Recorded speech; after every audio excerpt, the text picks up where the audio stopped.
NC State family, it's time for an honest look at your sports world. Let's get you hooked up for Pack Therapy, presented by First Horizon Bank.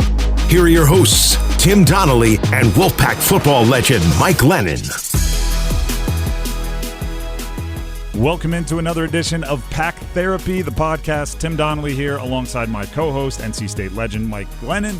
And this one's going to be a fun one, but hopefully you still have some questions. If you have any questions for Mike, obviously the Duke game this weekend, you can come back after the Duke game. You can ask the questions during the Duke game if there's a play call specifically, something along those lines.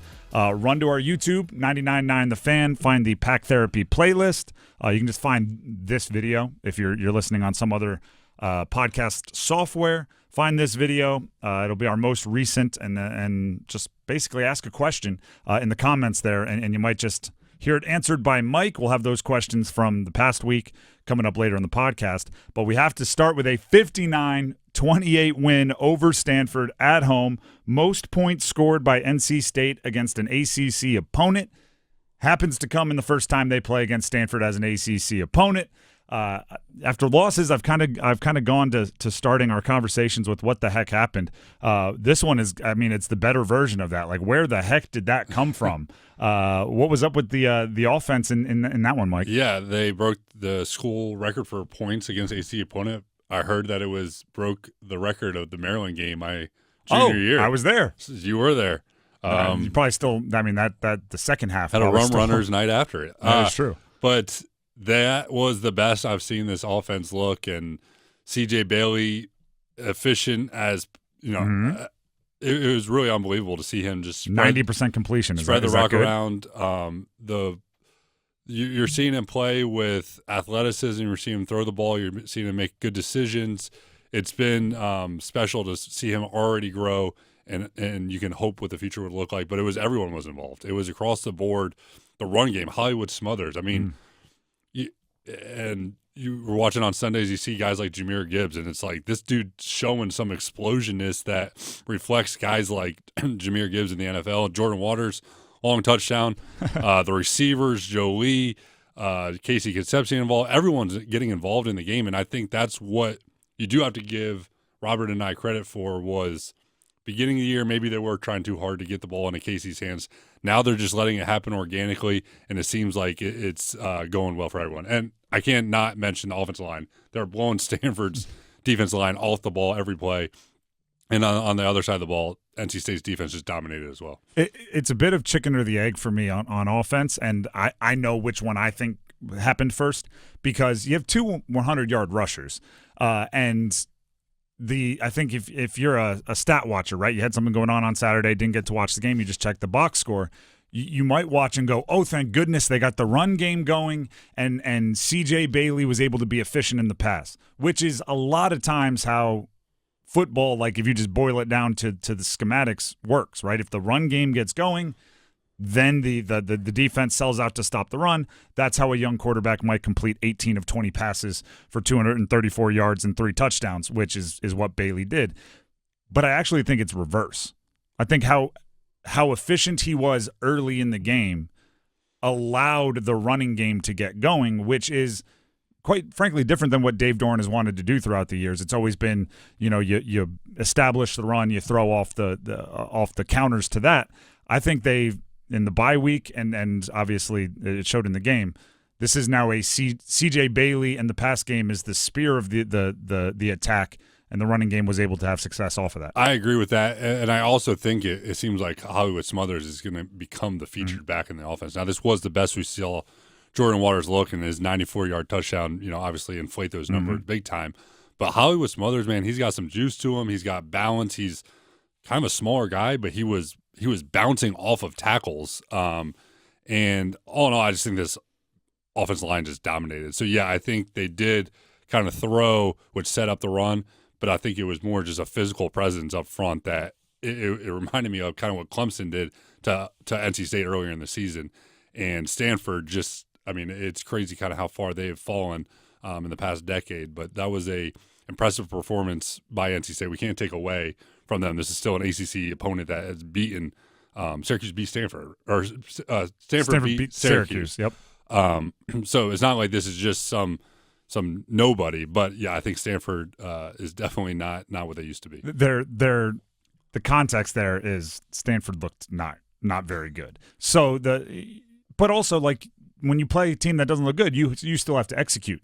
The last 2 weeks, I think State has used 2 of the 3 worst teams in the ACC, last 2 games, I should say, Cal and Stanford, to get right. And that's what you do with those. Like you look at that part of your schedule with the way they're playing and you say, hey, we've been struggling a little bit. Let's use these 2 games to get on track. And they've done that. There was market improvement from game to game. You have Duke this weekend, which is a obvious step up, particularly on defense, meaning Duke's defense. So you're going to have to use the get-right games and basically get right? You got to get back and then see if you can't translate it against a better opponent. Yeah, and sometimes things kind of have to go your way. All season long we've been talking about this defense has kind of been a bend, don't break, but they're playing with fire, playing cover zero. The first half against Stanford, they ran the cover zero a couple times and got burned. Mm-hmm. But it was fortunate that the NC State offense was just playing that much better than Stanford that it didn't end up costing them. But I think that was good it was kind of a little bit of wake-up call for the defense that, like, this can be costly if we don't hit at the right time, because their quarterback had how many yards rushing, 2 long touchdowns, and I think both of them were on cover zeros where if one man misses, he's gone. That's Ashton Daniels. State's been vulnerable to the quarterback run in this style of defense. 5.8 yards per carry. When you allow that, that's going to raise eyebrows. But you mentioned the 2 long runs that kind of throws off the averages a bit. But in a game like that, the defense doesn't have to do much because the offense is obviously cranking. You just hope that there's moments in the season later on where the offense doesn't have to be that good and the defense can carry them. It's, again, it's the worst overused phrase in football now, but it's complementary football. And the compliment this I absolutely despise it, but just means good football. It's like when offense and defense plays well, coaches are like, we played great complementary football. You played well. But it was obviously the offense carrying the bulk of the weight and responsible for most of the success against Stanford over the weekend. Yeah, for sure. And I think that's what, just getting back to C.J. Bailey carrying this team, I think as a quarterback, you have to be able to throw the ball accurately. And then I think you need to have the other qualities of athleticism and decision-making, being able to process information. One's got to make up for the other if you don't have both. He's got some athleticism, but he's got the mental processing ability to get through reads quickly, go with the ball in the right place. If it's an easy, free access throw, he takes it. You're not seeing him force the ball. All in all, just super impressed with him and where he's headed already as a true freshman. We talked about possibly the best true freshman quarterback in the country. I think he's solidifying that because if you look at obviously, we watch the state games. We watch the ACC games. It's what I cover. It's what we're all fans of. But you start to look at some of the advanced analytics, the Pro Football Focuses, the 33rd teams, these websites and programs. I don't even know what they're called. They watch every game and they judge everybody and they do their best to give everybody grades. C.J. Bailey is now consistently amongst the highest graded, not just true freshmen, but freshmen, because a lot of them don't differentiate between redshirt and true freshmen at the quarterback position, and that's not easy to do, right? Freshman quarterback is difficult, and he's doing it really, really well. Mike, I want to ask you this: you're looking at, the cool part about doing a weekly podcast like this is we have these snapshots of how we're feeling and how the fan base is feeling about the season. You go back 2 games ago, there was very little confidence even in bowl eligibility. And now you have 5 wins with 3 to play, 2 teams that you're very familiar with in Duke and Carolina. You also have Georgia Tech in the middle, which is a winnable game. They're tough and kind of unusual, but it's a winnable game. But we were talking off air, how gung-ho are you towards a bowl game kind of salvaging something of this season? Obviously, if you win 5 straight to end the year, which is still on the table, you have 2, you have 3 to play. Last year, winning 5 straight changed everything. The vibe, the offseason, everything changed. Let's say you win 1 or 2 of these. gets you bowl eligible. Does that change anything? Does that dull the disappointment that everyone was feeling coming off that loss to Syracuse? Well, I think C.J. Bailey has kind of ignited this program in a similar way to Casey Concepcion did last year. 2 games ago, you're 3-4. Things aren't looking great. All of a sudden, now you're 5-4. Bowl eligibility, you just have to win one of these last 3 to get in.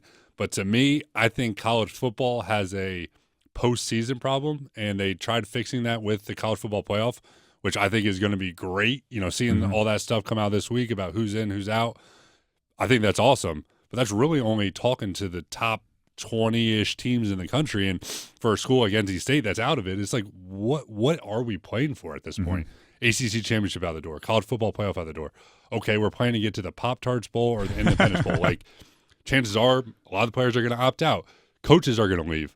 The bowl games don't seem to matter anymore, and it feels like the college football needs to find another system for postseason play that the teams that aren't included. And I don't know if it's something similar to what the NIT does for basketball, but I imagine we're not the only school feeling this. Like, if we make bowl eligible, great, but it just seems like there's not a whole lot to truly be playing for, which is kind of disappointing as a fan. It's not NC State's fault.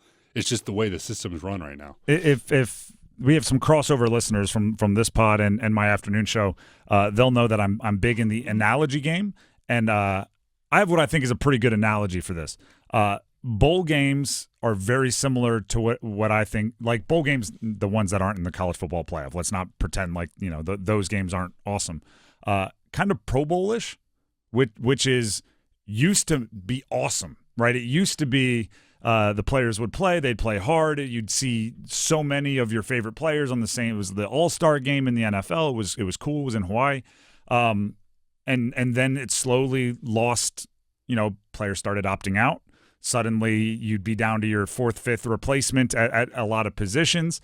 And now, and I've argued they don't even play the game anymore. It's like tug of war or whatever. But I've argued it's still important as a designation, as like an honor. Like, hey, I was a Pro Bowler, still matters, but the Pro Bowl game doesn't matter. So it should almost be like all pro. Like I'm a 5-time Pro Bowler just means you have that like on your resume. Bowl eligibility is kind of becoming that. Like, coaches being, hey, reached a bowl game in 9 of the 11 years as a head coach, that still matters. A fan base, it still feels like you're driving towards 6 games to make sure you're bowl eligible because you don't want to be embarrassed.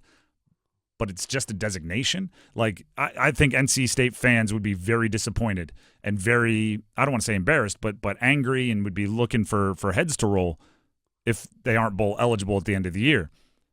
But then as soon as you say, like, all right, sweet, it's the Birmingham Bowl, everyone's going to go, well, if this guy's opting out and Davin Van's opting out and that guy's opting out, then who really cares how we play in the bowl game? And if a coordinator leaves to take a job somewhere else, all right, if we lose, it's not a true reflection of us. But I still think saying, like, hey, bowl eligibility, there's that designation that still matters. I completely agree. It is important for the program to be able to say they're bowl eligible. I just think that there maybe needs to be something new than your typical bowl games, and maybe it goes to something like what the basketball did last year, that like in-season tournament where there's like a cash prize, like guys money are makes motivated the world go around in college to want to play. That's interesting. You win, you get every game you play, you get a little bit more money. Maybe that's a way to get involved. I just think right now, to your point, it just half the guys, the senior players that are going to the NFL opt out. Transfer portal, they're gone. Mm-hmm. Coaches, some of them may take other jobs. It's just, it doesn't have the same feel. And last year, NC State, big thing, playing Kansas State in the Pop-Tart Bowl. Let's get our 10th win. Well, Peyton Wilson opted out. All this stuff opted out. We come up short. It's like, well, if Peyton Wilson would have played, maybe we would have won. It's not the same anymore, and it's not an NC State problem. It's a college football problem. Maybe the best story I can tell to illustrate this is previously to move into this market, when I was working towards getting to this market, I worked for the flagship for Virginia Tech Athletics, covering the Virginia Tech Hokies. There was a year where I think it was a hurricane game. They canceled the game, and then they played out the rest of their schedule, postponed the game, whatever you want to call it, and they ended with 5 wins. And they had I think it was 27 years consecutively of making a bowl. It was the longest streak in the country of bowl eligibility.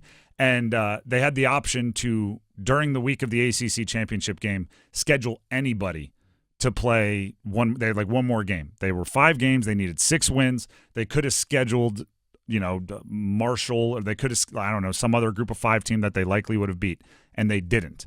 And fans were furious, like absolutely livid. This bowl eligibility, it's so important. It's so important. I covered the team. I can't tell you what bowl they were in the year before. I can't tell you what bowl they were in the year after. You don't actually care about the bowl. You just care about getting there.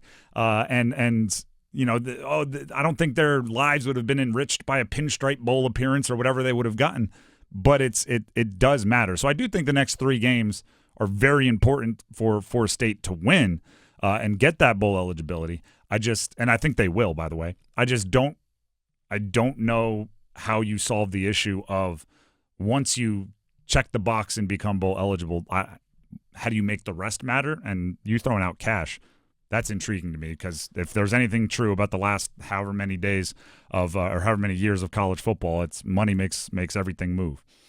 This is Pack Therapy, the podcast. A little bit of a big-time college football overview talk there. When we come back, we go to your questions from our YouTube comments for Mike. Great questions, by the way. As always, if you have a question you want to have him answer, you can go to our YouTube now. Listed in the comments. Might answer it next week. Questions from you coming up next.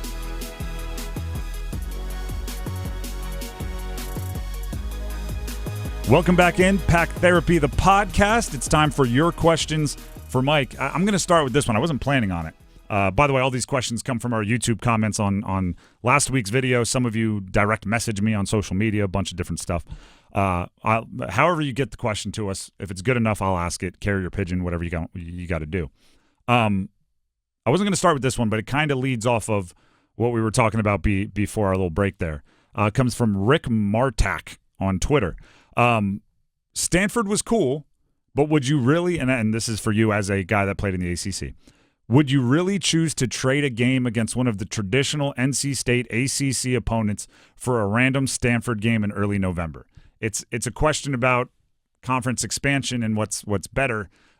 Stanford and Cal the last 2 weeks, those are conference games. Yeah, I would not trade them for the likes of UNC or Duke or Wake Forest, for that matter, the true North Carolina regional schools. I would trade it for Boston College. Okay. Would I rather go up to Boston and play, or go out to Cal and maybe see California for the first time in my life, see San Francisco? I think I would do that. Stanford, just what they were the past decade with Harbaugh and Andrew Luck and all that. Like, this was a big-time program, and playing against them I thought was kind of cool. Like, it was out of the ordinary. We're used to seeing NC State play a school like Boston College. We hadn't seen it. So I didn't really mind it. I don't mind this cross-country conference as much in football as I do other sports. I think the one-day-a-week travel versus the travel for softball to go to Stanford doesn't seem to make much sense. But I think it's kind of cool to mix it up and play different teams than we're used to. I just think you have to keep the main rivalries a part of it with Carolina and the other truly local schools. I know the agreement was we wouldn't fact check, but I think you're giving yourself. I know you and Andrew Luck were in the same recruiting class. You said 10 years ago at Stanford. I think you're talking more a little 15 plus with Harbaugh and Luck at Stanford. But you're Christian McCaffrey. Christian McCaffrey more recent. Okay. Bryce Love from right around here, Wake Forest guy. They've been good. I'm just saying Andrew Luck and Harbaugh. That's I don't know if a decade ago is how you would describe that one. He may have been out of football for 7 years by now. Back to the questions here. I think this is pronounced Twitted All Ball 99L. Asks, and this we hinted at this. Be honest, Mike, because I guess unless you say that, you were going to lie to him. How bad is Stanford this year, and what would you have done to that defense? They were bad. This was I think kind of throwing a wet blanket on everyone's excitement from NC State's 59 over the weekend. Yeah, that defensive line was just not strong. I mean, we were blowing them off the ball, and I don't want to take away from NC State, but they haven't done that to anyone. Like, Western Carolina looked better against the run than Stanford, and On Jordan Waters' run, I think it was a linebacker, or maybe been a safety, trying to chase him down, and he looked like he was running in mud. I mean, it was like, just to get back, the Stanford was in the Orange Bowl and constantly in the BCS, like top 10 in the country, and they just looked so unathletic. I just can't believe it. And I know they're really struggling in the new era with transfer portal and NIL, that I don't think their academics are just letting anyone come in. And as much money is out there in Silicon Valley, I don't think they have the funds to get guys. But that was not a good team. I'll give you two quick stories about Stanford athletics, because I attend ACC kickoff, which is like the media day opening for ACC football, and ACC tip-off, which is the same thing for men's basketball just a handful of weeks ago. We talked to a Stanford linebacker, I forget his name, and I asked him, I said, all right, we don't know Stanford, we're ACC. Are the stereotypes true? Are, like, in the locker room, are y'all talking about like startup funding and venture capital? And I was kind of setting him up to say, like, no, we're football guys too. I thought he would stand his ground and say, no, we're talking about football. And he went, oh, absolutely. He started listing his internships with companies that were way too smart for me to even, and this guy is involved in this, and this guy has an app. And I was like, oh, okay, this is a different beast here. They've got other interests. And this is not a negative or a positive in either direction. When you talk to most ACC schools, to football players, they're not, keeping other irons in the fire. I didn't even know what venture capital was when I was in college. Am I eligible to play football? Cool. It's so Stanford has that going on. So it might have been running in slow motion on the field, but guys developing AI that's going to change the world. And then the other thing is this, and this is why you don't want to tell stories like I just told too much and laugh at Stanford too much. We're talking to their new basketball coach at ACC tip-off, and I forget his name too. Apparently the memory is not what it used to be. But I do remember we somehow got talking about NIL, and I just went, well, you have an alumni base with so much money. And he looked at me, and his eyes said, you don't know what's coming. And he said, we have 4 guys that have enough money to decide that we're going to be good. And I'm paraphrasing here a little bit. But I think Stanford, and I wanted to say, like, how many of these 4 like created Google? Like, what money are we talking about? But we didn't have that kind of time.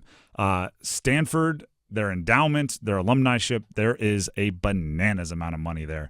So they did not look good on the field Saturday.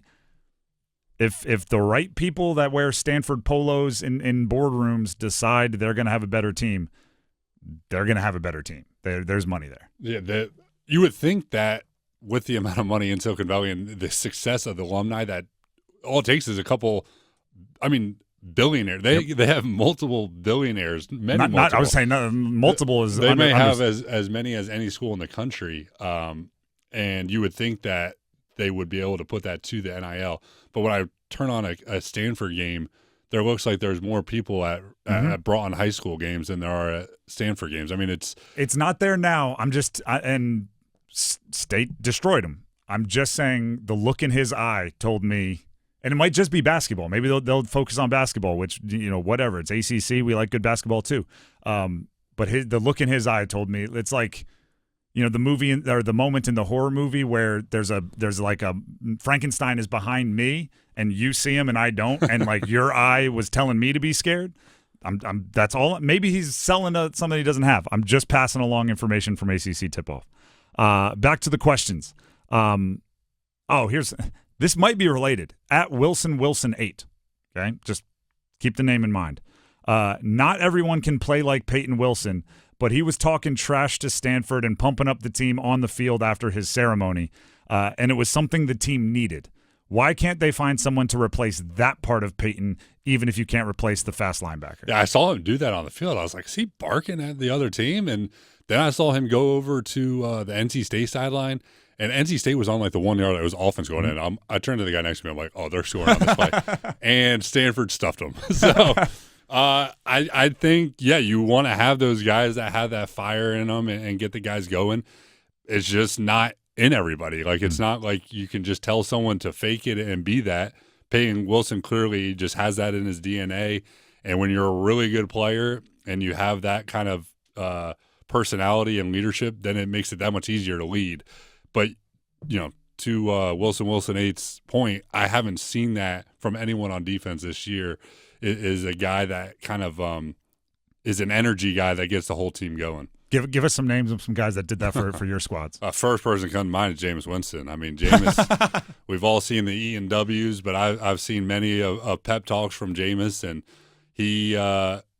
he's for real. It's not for the cameras. It's from the heart, and sometimes it doesn't make sense, but you can tell that he believes it, and therefore people want to play for him. Peyton Wilson strikes me as someone that like actually makes sense, but I love the ones that don't. One of my favorite mic'd ups in NFL history is Ray Lewis is going on one of his all-time like I'm just fired up. Sounds like a fire and brimstone preacher rant, and Joe Flacco's mic'd up, and he just turns to the guy next to him and goes, I never know what he's saying up there. And it's just like, yeah, it's a vibe, man. But Peyton, like I said, Peyton Wilson does seem like his trash talk would be coherent. At RJGT _94, 1994, that is. What is it about NC State in the bye week, and can you schedule your bye week earlier in the year next year? I think that is something that Dave has shown is a strength of his. Now, I do wonder if a little bit is the opponent that we just played. I think this week will be more telling against a good Duke team that had Miami on the ropes for a while there. So I think that they do a good job kind of circling the wagons, doing self-scout, figuring out what they do good, what they're not as good at, and that's the sign of a good coaching staff. So give Dave credit. I want to see it again this week, though, before we give all the credit to the bye week and the coaching staff. I used this analogy on my afternoon show. I'm going to use it again. Moving the bye week earlier feels like it should be logical, but it's really not, right? The analogy I used is there's I forget who it was, stand-up comedian joke, which was every time a plane crashes, they can always find that little black box. Why don't you make the whole airplane out of the little black box? It's I get it. Like there's logic that gets you there, but it's not actually how it works. The same is true here. Part of the reason why they're good after the bye, if again, like you said, it proves that they're good after the bye, is because they have a decent amount of games to evaluate themselves and realize what they have to correct. The solution can't be we play so well after the bye. Next year, let's make sure we're playing in the Ireland game in week 0 and then have a bye week 1, because then the whole season is after the bye. Like, well, then you don't have enough information to do what you actually fix during the bye week. And I'll float this up your way. I think part of it might be the nature of college football with teams being so different year over year. If you returned, 21 starters from last season, all offseason can be like a big bye. You know what you're good at. You know what you have to work on. You can show up and play. If you have a new quarterback, a new running back, a new wide receiver, a new tight end, a new center, it's not really like knowing what you do well and fixing or knowing what you don't do well and fixing. It's about trying to start from scratch. And then by the time you hit the bye, a good adjusting coaching staff now has more information about these guys and they can go from there. So I think the challenge for the NC State coaching staff is when you bring in new guys, don't start at square one. Try to find a way to start with more knowledge. Yeah, I just think at the bye week, go ahead and jump on that mic. They have a bigger sample size of what they're doing good and what they're not doing good. And I'm pretty sure NC State's bye week almost always ties into the state fair being in town. So it's always around this Canes have to go on a long road trip too. So I just think by then they just have a better idea of who they are. And to your point, it's harder now because of all the transfers coming in, but you really don't know what you have until you play games. You don't have the preseason games that NFL has. You just have some scrimmages. And this kind of brings up the point of second, halftime adjustments. Mm-hmm. It's like, no, a good coach is going to fix something right after the first quarter if they see it.